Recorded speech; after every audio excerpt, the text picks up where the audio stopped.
విజయవాడ నడిబొడ్డులో శాతవాహన కళాశాలలను కూల్చివేశారు. విద్యార్థుల భవిష్యత్తు అగమ్యగోచరంగా మారింది. అక్కడ పనిచేసే అధ్యాపకులు, స్టాఫ్ పరిస్థితి దిక్కులేని విధంగా తయారయ్యింది. విద్యార్థుల రికార్డులు, సర్టిఫికేట్లు అన్నీ కూడా శిథిలాల కింద ఉన్నాయి. అధికారం మనదైతే మనం కళాశాలలు కూల్చివేయచ్చు. అధికారం మనదైతే మనం ఎవరిపైనైనా కేసులు పెట్టచ్చు.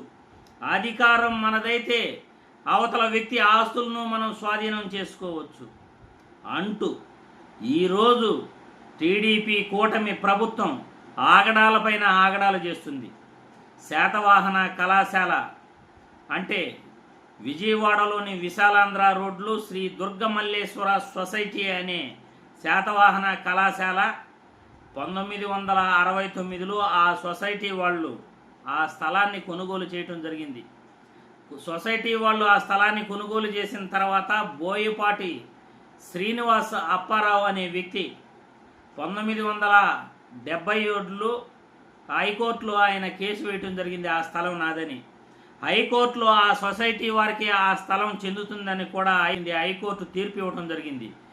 మళ్ళీ సుప్రీంకోర్టులో బోయపాటి శ్రీనివాసరావే సుప్రీంకోర్టులో కూడా కేసు వేశాడు.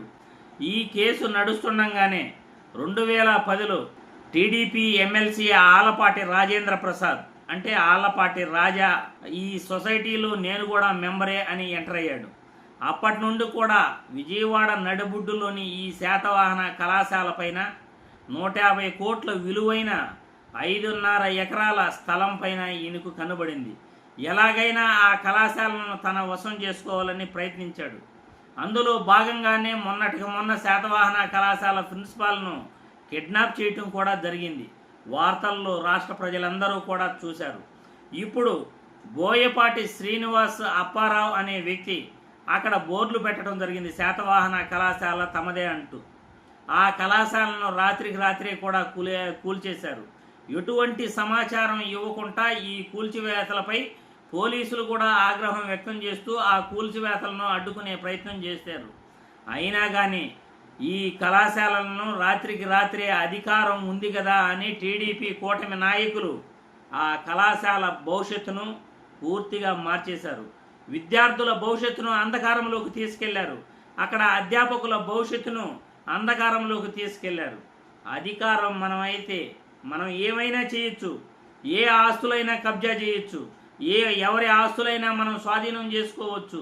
ఏ కళాశాలనైనా కూల్చేయచ్చు. ఏ కళాశాలనైనా స్వాధీనం చేసుకోవచ్చు. ఎవరిపైనైనా కేసులు పెట్టచ్చు. అధికారం మనదై ఉండాలి.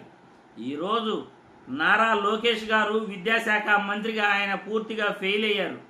ఈరోజు శాతవాహన కళాశాలను విజయవాడ నడిబొడ్డులో ఉన్న ఈ కాలేజీని కూల్చివేసిన తర్వాత ఇప్పటికి కూడా నారా లోకేష్ గారు స్పందించలేదు. ఈ ప్రభుత్వం, కూటమి ప్రభుత్వం ఇంత దారుణంగా వ్యవహరిస్తుంటే అడిగే వారే లేరు. శాతవాహన కళాశాల ప్రిన్సిపాల్ను కిడ్నాప్ చేస్తే అడిగేవారు లేరు. ఈ కళాశాల ముందు ఒక వ్యక్తి బోర్డులు పెడితే అడిగేవారు లేరు.